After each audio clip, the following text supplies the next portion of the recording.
ஒரு மகிழ்ச்சியான செய்தி. இதயம் நல்லெண்ணெயின் விலை லிட்டருக்கு ரூபாய் 105 குறைஞ்சிருக்கு. செப்டம்பர் 2023ல 1 லிட்டர் இதயம் நல்லெண்ணெயின் அதிகபட்ச விலை ரூபாய் 503. ஆனா இப்ப 1 லிட்டர் இதயம் நல்லெண்ணெயின் விலை ரூபாய் 398 மட்டும்தான் தமிழ்நாட்டுல. அப்ப இனிமே எல்லாரும் இதயம் நல்லெண்ணெய் வாங்கலாம் இல்ல? தினமலர் நேயர்களுக்கு வணக்கம். வணக்கம். எடப்பாடி கே பழனிசாமி செங்கோட்டையன் இருவருக்கும் இடையிலான கருத்து வேறுபாடு, மனக்கசப்பு, பனிப்போர் என்று வைத்துக் கொள்ளலாம். அது தீர்ப்பதற்காக அமைக்கப்பட்ட குழு. அதனால் சமரசம் அடைந்தாரா செங்கோட்டையன்? இதற்கிடையில் வினாவிடை நேரத்தில் அமைச்சர் ஏவா வேலு அவர்கள் உதிர்த்த அந்த வாசகம், விவரங்களை பார்க்கலாம். சபாநாயகர் அப்பாவு அவர்களுக்கு எதிராக அதிமுக கொண்டு வந்த நம்பிக்கையில்லா தீர்மானம். இவர் மேல எங்களுக்கு நம்பிக்கை இல்லை என்ற குற்றச்சாட்டுகளை அடுக்கோ என்று அடுக்கிய ஐயா எதிர்க்கட்சி தலைவர் எடப்பாடி பழனிசாமி அவர்கள் அறுபடை வீடுகளில் 2ஆம் படை வீடான திருச்செந்தூர் சுப்பிரமணிய சுவாமி கோவிலில் தரிசனத்திற்காக நின்ற ஒருவர் மரணம். இதற்காக என்ன சொல்ல போகிறார்? முதலமைச்சருக்கும் துணை முதலமைச்சருக்கும் மிக அருகாமையில் இருக்கக்கூடிய அந்த துறையை சார்ந்த அமைச்சர். விவரங்களை பார்க்கலாம். தமிழகம் எங்கும் உள்ள டாஸ்மாக் கடைகளை முற்றுகையிட முயன்ற பாஜக தலைவர் அண்ணாமலை உட்பட பல பாஜக தலைவர்கள் கொத்தோடு தூக்கி போராட்டமா பண்ணாதீங்கன்னு தூக்கிட்டு போயிருக்காங்க. அதற்கு கடுமையான கண்டனங்களும் வந்திருக்குது. தகவல் அறியும் ஆணையம் இப்போது தகவல் இல்லா ஆணையமாக மாறிவிட்டது. இதற்கெல்லாம் காரணம் திமுக தான் என்று அந்த ஆணையத்தில் பணிபுரியக்கூடிய அலுவலர்களே நொந்து கொண்டிருக்கிறார்கள். ஆதாரப்பூர்வமான தகவல், விவரங்களை பார்க்கலாம். பாஜகவுடைய டாஸ்மாக் முற்றுகை போராட்டத்திற்கு ஆதரவு தெரிவித்திருக்கிறார் விசிக தலைவர் தொல் திருமாவளவன். நாங்க ஆதரவு தர்றோம், ஆனா சில விஷயங்கள் இருக்கு என்று இக்கு வைத்திருக்கிறார். அது இன்னைக்கு தெரிஞ்சுக்கலாம். இதை பற்றி தான் இன்னைக்கு நம்ம பார்க்க போறோம். இது சைட்லைன்ஸ்.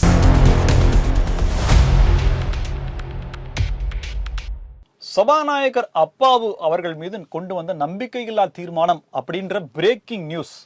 அதையும் தாண்டி செங்கோட்டையன் எடப்பாடி கே பழனிசாமி அவர்கள் மீதான பனிப்போர் அப்படிங்கறதுதான் அத அமுக்கிருச்சு. எப்படிப்பட்ட தகவலை ஒண்ணும் இல்லாம பஸ்பமாக்கி விட்டுருச்சு இவங்க ரெண்டு பேருடைய இந்த செய்தி அப்படின்ற மாதிரி இருக்கு. என்னன்னா, சில மணிகள், தங்கமணி, எஸ்பி வேலுமணி அவர்கள் மற்றும் போல. ஆமா, அவர் இல்ல. அப்புறம் தளவாய் சுந்தரம் ஐயா, இவங்க எல்லாம் சேர்ந்து என்ன பண்ணாங்கன்னா, ஒரு தூதுவர் குழுவாக போய், சமரச குழுவா போய் செங்கோட்டையன் ஐயா அவர்களை சமாதானப்படுத்தியிருக்காங்க. அதன் பிறகு அவர் பாத்தீங்கன்னா வந்து கலந்திருக்காரு, வாக்களித்திருக்கிறார். எதுக்கு? சபாநாயகர் அவர்களுக்கு நம்பிக்கையில்லா தீர்மானத்துக்கு வாக்களித்திருக்கார். அதிமுகவுக்கு ஆதரவாக. அதாவது ஓபிஎஸ்ல கூட ஈஸியா வாக்களிச்சிட்டாரு போல. இவருக்கு தான் கஷ்டமா இருக்கு. வருவாரா இல்ல விவாதத்துல கலந்துக்குவாரா அப்படின்னா பலவாறாக எதிர்பார்க்கப்பட்டது. இதுல இன்னொரு தகவல் என்னன்னா, சரித்திர நிகழ்வு என்னன்னா, இந்த பட்ஜெட் கூட்டத்தொடர் தொடங்குறதுக்கு முன்னாடி அதிமுக ஒரு கூட்டத்தை ஏற்பாடு பண்றாங்க. அதுல அமைச்சர்கள் அப்படின்ற மாதிரி, முன்னாள் அமைச்சர்கள் மாதிரி, தலைவர்கள், சட்டமன்ற உறுப்பினர்கள் அப்படின்ற மாதிரி எல்லாருமே கலந்துக்கிறாங்க. அது அதிமுக ஏற்பாடு பண்ணது. அதற்கு எதிர்கட்சி தலைவர் அவர்கள் பொறுப்புல இருந்து எப்படி விவாதிக்கிறார், எப்படி பேசணும், நல்லா பண்ணணும், மாதிரி பேசணும். ஆமா, அதுல பாத்தீங்கன்னா செங்கோட்டையன் ஐயா அவர்கள் ஆப்சென்ட். ஆமா, அது வேற. நேற்றைக்கு வந்து ஒரு செய்தியாளர் சந்திப்புலையும் கூட பதில் சொல்லாம அவரை கேளுங்க அப்படின்னு சொல்லிட்டு போனதாக ஒரு இல்ல. இன்னைக்கு என்ன நடந்துச்சு அப்படின்னா, சட்டசபையில அந்த கலைவரங்கள்லாம் முடிந்த பிறகு எடப்பாடி கே பழனிசாமி அவர்கள் செய்தியாளர் சந்திப்புல நடத்துறாங்க. அப்போ செய்தியாளர்கள் வெளிப்படையாகவே கேட்டுறாங்க, ஐயா செங்கோட்டையன் வந்து வரவே இல்லை, நீங்க அழைப்பு கொடுத்துமே அவரு எதுவுமே வரலன்னு சொல்லி கேட்கும்போது, அவர் வரலன்னா அதுக்கு நான் என்ன பண்ண முடியும்? அவர்கிட்ட தான் போய் கேட்கணும். இந்த கேள்வி யார் வரல, அவரு தானே வரல, அவர்கிட்ட தான் கேட்கணும் அப்படின்ற மாதிரி அவருக்கு உண்டான அந்த பாஷை, நம்ம எதையாவது ஒண்ணு சொல்லி அதுலதான் மாட்டிக்க கூடாதுன்றதுக்காக கொங்கு பாஷையில அவரு சொல்லிட்டு போயிட்டாரு. இதை அப்படியே செங்கோட்டையன் போட்டிருக்காங்க. ஐயா நீங்க வரல, அவர்கிட்ட கேட்டா அப்படி சொல்லிட்டாரு, நீங்க சொல்லுங்க அப்படின்னு சொல்லி இவர்கிட்ட கேட்ட உடனே, அதெல்லாம் ஒண்ணும் இல்லைங்க, இதுல என்னங்க இருக்கு, இந்த மாதிரி இன்னும் மலுப்பலாக பதிலை சொல்லி இருக்கிறார். நேத்து பாத்தீங்கன்னா சபாநாயகர் அப்பாவோ தனிப்பட்ட முறையில போய் செங்கோட்டையன் சந்தித்து இருக்கிறார். அதுதான் வந்து மிகப்பெரிய பேசுபொருளா. எதுக்கு இவரு தனியா போய் சந்திச்சு அப்படின்னா அதெல்லாம் ஒண்ணு இல்லை. உடனே அதுக்கு இவர் பதில் சொல்றாரு, இன்னைக்கு மட்டும் 7 பேர் போய் சபாநாயகரை சந்திச்சிருக்காங்க, அதெல்லாம் நீங்க பேச மாட்டீங்களா? துறை சார்ந்த மானிய கோரிக்கைகளை வைங்க, இதெல்லாம் சொல்லி கோரிக்கை வைப்போம், மக்களின் நலன் சார்ந்த கோரிக்கைகள் நாங்க வைப்போம்னு சொல்லி இவர் ஒரு கொடுத்திருக்காரு. ஐயா நாங்க நம்புறையா, அதுதான் ஐயா அப்படின்ற மாதிரி இருக்கு. இது எல்லாத்துக்கும் மேல முத்தாய்ப்பான விஷயம் என்ன அப்படின்னா, வினாவிடை நேரத்துல அந்த கோபிச்செட்டிப்பாளையம் பகுதியில 4 வழிச்சாலை போடப்படுகிறது. ஆனா சர்வீஸ் சாலை வேணும்னு சொல்லி கேட்டிருக்காரு. அவருடைய தொகுதி சார்ந்த கேள்வியா இருக்கிறதுனால, அவரு சட்டமன்ற உறுப்பினர் இருக்கிறதுனால அவரு அந்த துறை சார்ந்த அமைச்சர்கிட்ட கேள்வி வைக்கிறாரு. ஏவா வேலு ஐயா சொன்னார் பாருங்க பதிலு. அதாவது செங்கோட்டையன் மகிழ்ச்சி படுகின்ற வகையிலான பதில் கிடைக்கும் அப்படின்னாரு பாருங்க. ஐயா இதுதான் பதிலாயா அப்படின்ற மகிழ்ச்சி அடைகிற மாதிரி ஒருவேளை உடனே பாருங்க வேற மாதிரி எல்லாம் இருக்கு. செங்கோட்டையன் அங்கு செல்கிறார், அவருக்கு இந்த பொறுப்பு, அவர் மகிழ்ச்சி படுத்தும்படியானதெல்லாம் சொல்லிருக்காரு அப்படின்னு சொல்லி பேனா எடுத்து எழுத ஆரம்பிச்சாங்க. இதுக்கு நீங்க பதிலே சொல்லியிருந்தா மகிழ்ச்சி அடைஞ்சிருப்போமே, தீர்ந்து போச்சுன்னா பாத்துங்களா, அந்த அளவுக்கு எழுதிட்டு இருக்காங்க. சோ செங்கோட்டையன் எடப்பாடி கே பழனிசாமி அவர்களுடைய அந்த மோதல் சமீபத்துல 82 மாவட்ட செயலாளர்கள் மற்றும் பொறுப்பாளர்கள்ல ஒரு ஆன்லைன் கூட்டம் நடந்தது. அதுல செங்கோட்டையன் அவர்கள் கலந்துக்கிட்டாரு. எல்லாருக்கிட்டையுமே பேசினார், தனித்தனியா எல்லாருக்கிட்டையுமே எடப்பாடி கே பழனிசாமி அவர்கள் பேசியிருக்காரு. ஆனால் செங்கோட்டையன் அவர்கள்ட்ட எந்த வார்த்தையுமே பேசல அப்படின்னு சொல்லப்படுது. கடைசியா முடியும் போது எல்லாருக்கும் நன்றி சொல்லும் போது எல்லாருடைய பேரை உச்சரிக்கும் போது செங்கோட்டையன் அவர்களுடைய பேரையும் உச்சரிச்சிருக்காரு. இப்ப செங்கோட்டையன் அவர்களுடைய நிலைமை என்னவாக இருக்குது அப்படின்னா, எடப்பாடி கே பழனிசாமி அவர்களோட சகஜமா அவர்கிட்ட பேசினார் அப்படின்னா எந்த பிரச்சனையுமே இல்லாம ஸ்மூத்தா போயிடும். ஆனால் எடப்பாடி கே பழனிசாமி அவர்கள் வேற மாதிரியாக நிலையில் இருக்கிறார். இது இப்ப இந்த படத்தை இப்ப இந்த கட்சியில வந்துட்டு நாம் தமிழர் கட்சியில எப்படி காளியம்மாள் இருந்துகிட்டே இருக்காங்களா இல்லையான்ற கேள்வி வந்துச்சோ, அதே மாதிரி அதிமுக ஒரு நிலைமை வந்திருக்குது. இவ இருப்பாரா, வெளியே போவாரா, அல்லது திமுகவுக்கு போவாரான்னு பல வியூகங்கள் போயிட்டு இருக்குது. பாப்போம், அவர் வெளியே போக மாட்டார் அப்படிங்கறது அதிமுக தொண்டர்களுடைய அசைக்க இன்னொரு துண்டை பிளக்க போகிறாரா செங்கோட்டையன் அப்படிங்கறதா எதிர்பார்ப்பா. அதிமுக வேண்டாம்.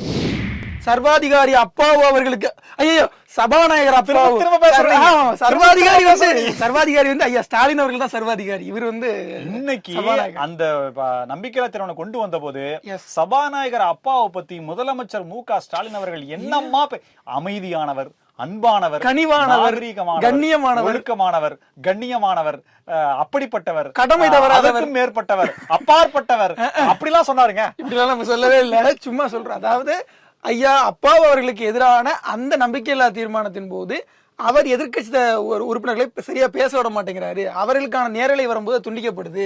அதுபோக மானிய கோரிக்கை விவாதங்களை 4 துறைக்கானதை ஒரே நாள்ல நடத்த சொல்றாங்க.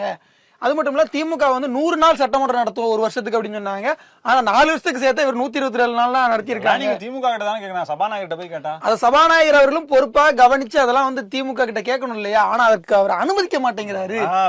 நடக்குமா ஐயா? சபாநாயகருடைய கடமை. ஆளுங்கட்சியா இருந்தீங்க, நடக்குமான்னு தெரியுமா உங்களுக்கு? அதான் இப்போ வந்துட்டு தனபால் அவர்கள் மீதான அந்த பதவி நீக்க கோரிக்கைலாம் நாங்க வந்து கணக்குல எடுத்துக்கிட்டோம். 8 வருஷம் பிறகு மீண்டும் நம்பிக்கையில்லா மீண்டும் வந்திருக்குது. ஆனா இதை அவங்க சரியா எடுத்துக்க மாட்டேங்கிறாங்க அப்படின்னு சொல்லிட்டு சபாநாயகர் அப்பா அவர்களுக்கு எதிரான இந்த கோரிக்கையில வந்துட்டு அவங்க பேசியிருக்கிறாங்க.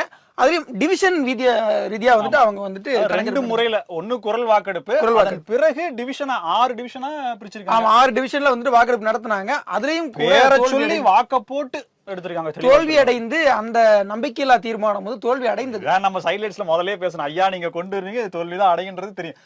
ஆளுங்கட்சியும் கூட்டணி கட்சியினுடைய பலமே போதுமே. ஆனால் ஐயா சபாநாயகர் அப்பா அவர்கள் ஒவ்வொரு சட்டமன்றத்திலும் அவர் வந்து ஆளுங்கட்சியில கேட்கிற கேள்விக்கு அவர் பதில் சொல்றாரு. கரெக்ட். அவர் சபாநாயகரா அல்லது அமைச்சரா அப்படிங்கிற கேள்வி நமக்கே வருது.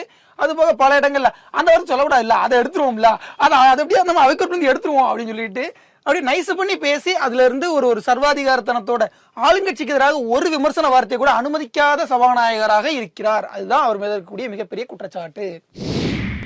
தமிழ்நாடு மட்டுமல்லாது கேரளா மற்றும் தென்னிந்திய மக்கள், இன்னும் இந்தியாவில் இருக்கக்கூடிய உலகத்தில் இருக்கக்கூடிய மக்கள் அதிகமாக வரக்கூடிய ஒரு கோவில் அப்படின்னா அதுவும் தமிழ் கடவுள் முருகப்பெருமானுடைய 2ஆம் படை வீடான கோவில் அப்படின்னா திருச்செந்தூர் சுப்பிரமணிய சுவாமி கோவில்.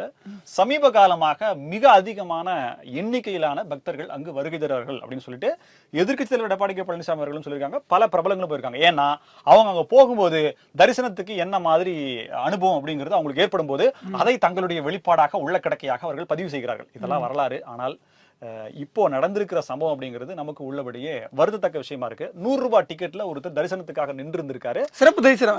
ஆமா, அதுல பாத்தீங்கன்னா அப்படியே மயங்கி விழுந்தவரு, கீழே விழுந்தவருக்கு மயக்கம் போட்டு வந்துட்டாரு. 108க்கு போறாங்க, 108 கூப்பிட்டு போய் ஹாஸ்பிட்டல் போறாங்க. ஹாஸ்பிட்டல்ல போனா ஏற்கனவே மரணம் அடைந்து விட்டார் அப்படின்ற மாதிரி அவங்க சொல்லியிருக்காங்க.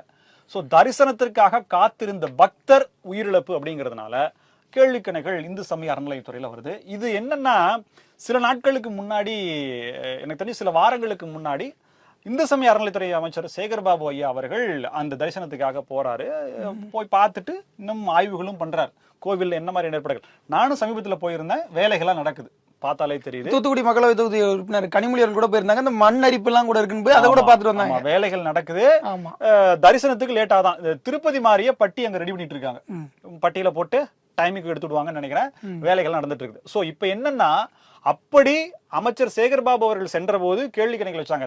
லேட் ஆகுன்னு சொன்ன உடனே திருப்பதியில போய் 24 மணி நேரம் உட்காடுறீங்க, இங்க வந்து நீங்க இப்ப தரிசனத்துக்காக உட்காரத்துக்கு பேசுறீங்களே அப்படின்னு சொல்லி அதாவது கேள்விக்கான பொறுப்பான பதிலாக அவர் சொல்லல அப்படின்றதுதான் இன்னைக்கு அமமுக அவர்களுடைய டிடிவி தினகரன் அவர்களும் எடப்பாடி கே பழனிசாமி அவர்களுமே கேள்வி கணைகளா வச்சிருக்காங்க. ஏற்கனவே வந்து இந்துத்துவவாதிகள் வந்து சொல்றதுதான் பணத்துக்காக நீங்க தரிசனம் கொடுத்துக்கிட்டு இருக்கீங்க, அது வேண்டாம் அப்படின்னு சொல்லிட்டு இருக்காங்க. கிட்டத்தட்ட அந்த மாதிரியான ஒரு விமர்சனமாக தான் இதுவும் வந்து உருவெடுக்குது. பொதுவா எந்த கோவில்கள்ல கூட்டம் அதிகமாக இருக்கிறதோ அங்கு தரிசனம் விரைவாக தரிசனம் பார்ப்பதற்கான ஏற்பாடுகள் வேற ஒண்ணுமே இல்ல. சீக்கிரம் பார்த்துட்டு வர்றதுக்கான அந்த ஜருகண்டி மட்டும் அல்லாமல் வேற ஏதேனும் முறைகள் இருந்தா அதை செய்யணுமே. ஏன்னா வரக்கூடிய பக்தனை நீ வர வேண்டாம்னு சொல்றதுக்கோ இல்ல குறிப்பிட்ட மக்கள் தான் வந்து பார்க்கணும்னு சொல்றதுக்கோ யாருக்குமே உரிமை இல்ல. கோவில் என்பதும் அவனுடைய நம்பிக்கை அப்படிங்கறதுனால அவங்க வர்றாங்க. சோ அவர்கள் விரைவாக தரிசனம் பெறுவதற்கான முனைப்பு. ஏன்னா நீங்க தானே நிர்வகிக்கிறீங்க, நிர்வாகம் உங்ககிட்ட தான் இருக்கு. ஒரு பிரச்சனைனா அந்த பிரச்சனையை சரி செய்ய வேண்டிய பொறுப்பு உங்கள்ட்ட தான். அதுவும் திருச்செந்தூர் கோயில் வந்து வாசல்ல இருந்து உள்ள போறதுக்கு 1 மணி நேரம் ஆயிடும். அந்த 1 மணி நேரத்துக்குள்ளேயுமே கூட்டத்துல இருந்து மெதுமெதுவா ஊர்ந்து போறோம். அதுக்கு நடுவில் சில விக்கிரகங்களை பார்த்துட்டு அப்படி போவாங்க. ஆனால் இவ்வளவு நேரத்துக்குள்ள ஒருத்தர் மரணம் அடைந்தாரு, அவர் எவ்வளவு நேரம் காத்திருந்தாருங்கிற கேள்வி எல்லாம் வருது இல்ல. டாஸ்மாக் ஊழலில் 1000 கோடி 40,000 கோடி எவ்வளவு அளவுன்னு தெரியல. எல்லாரும் ஒவ்வொரு கணக்கு சொல்றாங்க, ஒவ்வொரு ஃபிகர் சொல்றாங்க. ரவுண்ட் ஃபிகர் இவ்வளவுதான் கரெக்டா இருக்கும்னு சிலர் சொல்றாங்க. எல்லாவற்றையும் தாண்டி இந்த டாஸ்மாக் ஊழலுக்கு நாங்க வந்து தமிழ்நாடு முழுக்க கூடிய டாஸ்மாக் அவுட்லெட்ஸ்ல போராட்டம் பண்ணுவோம் அப்படின்னு சொல்லி பாஜக அறிவிச்சாங்க. சீமானு நேத்து கூட்டத்துல, அதாவது பஞ்சமி நிலம் எங்களுக்கு அப்புறம் சாதிவாரி கணக்கெடுப்பு அந்த கூட்டத்துல பேசும்போது ஒரு முக்கியமான கருத்து சொல்லிட்டார். ஏற்கனவே 1 லட்சம் கோடி நீங்க சொன்னீங்க, அப்புறம் இடி ரெய்டு போனதுக்கு அப்புறம் 1000 கோடின்னு சொல்றீங்க. இப்போ எல்லாம் பார்த்துட்டு இல்ல 100 கோடி குறைவாதான் இருக்குன்னு சொல்லி அப்புறம் கொஞ்ச நாள் கழிச்சு ஊழலே இல்லையே அப்படின்ற மாதிரி சொல்லிருவீங்களோ அப்படின்ற மாதிரி ஒரு கேள்வி கேட்கிறார். ஓகே, இப்போ என்னன்னா இப்போ அந்த பாஜக வந்து அந்த எல்லா டாஸ்மாக் அவுட்லெட்ஸ்லயுமே போராட்டம் பண்றது முற்றுகை போராட்டத்தை அறிவிச்சாங்க. முற்றுகை போராட்டத்துக்கு போறதுக்கு முன்னாடியே முன்னெச்சரிக்கை நடவடிக்கையாக எல்லாரையும் கைது பண்ணிருக்காங்க. சிலரை வேறுபட்ட இடத்துக்கு போறீங்க தெரியுங்களா? நீங்க இடி ஆபீஸ் கூட போங்க, இல்ல ஐடி ஆபீஸ் கூட போங்க, இல்ல டிஜிபி ஆபீஸ் கூட போங்க. ஏன் தலைமைச் செயலகத்துல ஒரு பாமர மக்களினுடைய அவனுடைய வேட்கையை தாகத்தை தீர்க்கக்கூடிய அந்த தண்ணீர் பந்தலுக்கு நீங்க எப்படி போலாம்? ஆமா, அதாவது ஒரு நீர்நிலையை பாதுகாக்கிற மாதிரி இன்னைக்கு டாஸ்மாக் வந்து அவங்க பாதுகாத்துட்டு இருக்காங்க. அந்த அளவில் வந்துட்டு எல்லாரையும் முன்னெச்சரிக்கையாக கைது செய்து பலரை வீட்டுக்காவலில் வைத்து தமிழிசை அவர்கள்லாம் வீட்டுக்காவல் வச்சாங்க கேள்விப்பட்டேன். அதாவது கூட்டணி கட்சிக்காரங்க சிபிஎம் உடைய கட்சிக்காரங்களே வீட்டுக்காவல்லாம் வைக்கிறாங்க திமுக காவல்துறை. அதனால பாச திமுக ஒழிக அப்படின்ற மாதிரி எல்லாம் வானதி சீனிவாசன் அவர்கள் கோஷம் போட அண்ணாமலை அவர்களை கைது செய்ய இப்படி பரபரப்பாக பாஜகவினர் தமிழகம் அவர்கள் வெளிப்படையா கொடுத்திருக்காரு, கொஞ்சம் ஆவேசமாக பேசியிருக்காரு. நாங்க வந்து டேட் அறிவிச்சு எப்ப போறோம்னு சொன்னதுனாலதான் நீங்க ஆக்ஷன் எடுப்பீங்க, எதுவுமே சொல்லாம வாட்ஸ்அப்ல மெசேஜே வராம திடீர்னு நாங்க போராட்டம் பண்ணா என்ன பண்ணுவீங்கோ அப்படின்னு கேட்டுக்கிறாருங்கோ. இப்ப என்னன்னா திருமாவளவன் அவர்கள் இந்த போராட்டத்துக்கு நாங்க ஆதரவு தெரிவிக்கிறோம். இது அரசியல். இந்த போராட்டத்துக்கு ஆதரவுன்றதை தாண்டி இந்த போராட்டத்தை முன்னெடுக்கக்கூடிய பாஜகவுக்கும் ஆதரவு அப்படின்றார். ஆட்சியிலும் பங்கு அதிகாரத்திலும் பங்கு கூட்டணியில நம்ம சேர்த்துக்கிட்டு தான் நம்ம வந்து ஆட்சி அமைக்க போறோம்னு அண்ணாமலை ஏற்கனவே சொல்லியிருக்கிறாரு. அமித்ஷாவும் அந்த கனவுல தான் இருக்கிறாரு. அதனால ஒருவேளை திருமாவளவன் பாஜகவுக்கு துண்டு போடுறாரோ அப்படிங்கிற ஒரு கேள்வியும் வந்துகிட்டு இருக்கு. நாங்க அரசியல் அப்படி எடுத்துப்பாங்களான்றது. அதாவது மது விலக்கு அப்படிங்கறதுல அவர் என்ன சொல்றாருன்னா அதற்காக யாரும் போராட்டம் எடுத்தாலும் அவங்க எப்படி எதிர் திசையில இருந்தாலும் ஆதரவு அப்படிங்கிறது. அவர் என்ன சொல்லியிருக்காருன்னா பாஜக சொல்லுவாங்க, அவர் அப்படிதான் சொல்லியிருக்கிறாரு. என்னன்னா ஆட்சியிலும் பங்கு அதிகாரத்திலும் பங்குன்றதுக்காக சொல்லல, நாங்க வந்து அரசியலுக்காக அவர் பண்ணியிருந்தாங்கன்னா நாங்க அதை ஆதரிக்க மாட்டோம், மக்களுக்காக பண்ணியிருக்காங்க அதனால நாங்க அதை ஆதரிக்கிறோம் அப்படின்னு சொல்லியிருக்கிறாங்க. நேற்றைக்கு விசிகாவுடைய அந்த தேர்தல் அங்கீகாரத்துக்கான அந்த வெற்றி விழா அதை கொண்டாடினாங்க. அதுல அந்த நன்றி தெரிவிக்கும் விதமாக அந்த யுவராஜ் அந்த யுவராஜுடைய விடுதலை இருக்கு இல்லையா, அதை வந்து பரோல்ல வந்தவரெல்லாம் பெரிய புரட்சியாளர் மாதிரி பேசுறாங்க அப்படின்னு சொல்லிட்டு அதை அவர் சொல்லியிருந்தாரு. ஐயா, பரோல்ல வந்து ஒரு புரட்சியாளர் பேசுறாங்கன்றதெல்லாம் கேட்டீங்களே, அப்படியே அந்த ஜாமீன்ல வந்து அவர் தியாகின்னு சொன்னாங்களே, அதெல்லாம் கொஞ்சம் கேட்கலாமே. செந்தில் எதோட கனெக்ட் பண்ற நீ கரெக்ட் ஆகும்ல, இதை கேட்கணுமா இல்லையா? ஒரு அரசியல் காரணங்களுக்காக மக்களுக்காக மக்களின் உரிமைக்காக சிறை சென்ற ஒரு அப்பழுக்கற்ற தூய தியாக செம்மலையும் சாதிய படுகொலை செஞ்சுட்டு பரவாயில்ல வர்றவரையும் ஒப்பிட்டு பேசலாமா?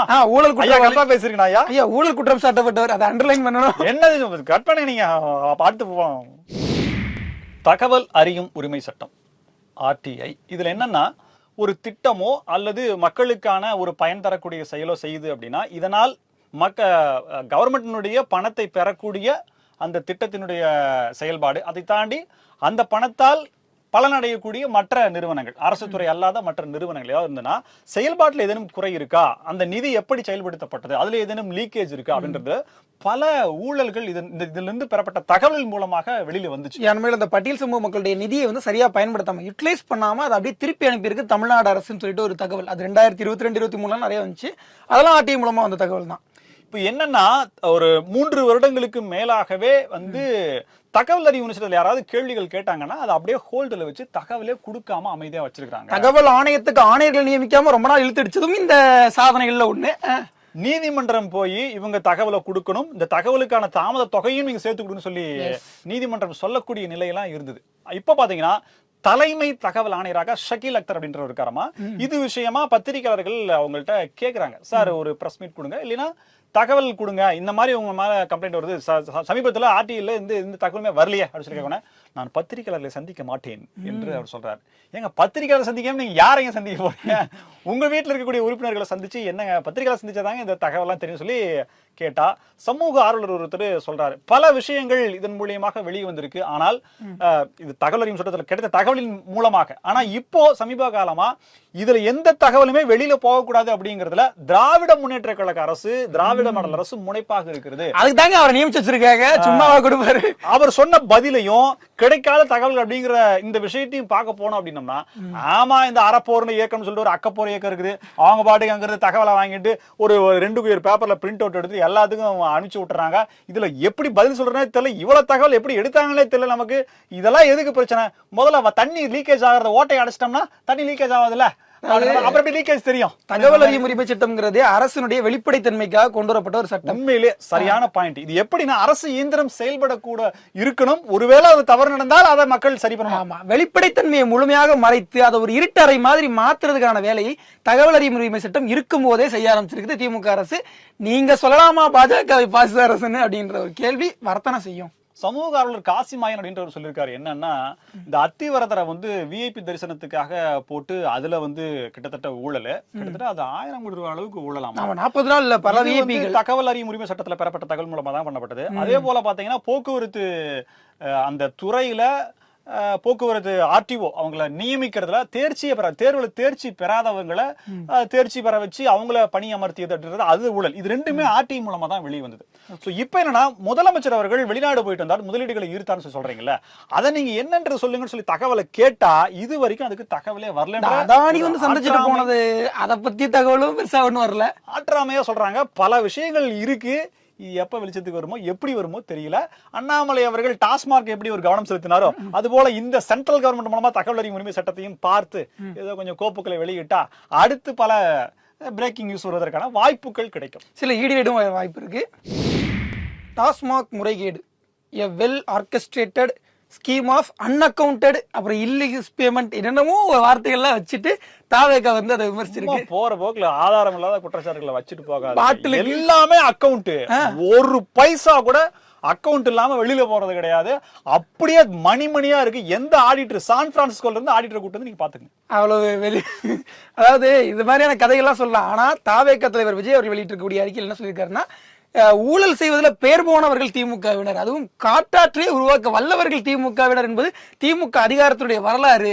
அப்படிப்பட்டவர்கள் செய்த ஊழல்ல நல்லா நோண்டி பாத்தீங்கன்னா சின்ன சின்ன மீன் இல்ல பெரிய திமிங்கலமே கிடைச்சாலும் கிடைக்கும். இன்னமும் அந்த சைனீஸ் டீப் சீ மாதிரி சொல்லிட்டு இருக்கிறாரு. சோ அந்த மாதிரி ஒரு பெரிய ஊழலாக இது இருக்கும் அப்படின்னு அந்த அறிக்கையில சொல்லியிருக்கிறாரு.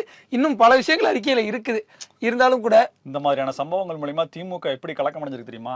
2026 தேர்தலே டாஸ்மாக நம்பியும் நம்ம அமைச்சர் பாலாஜி நம்பி தான் இருந்தோம்.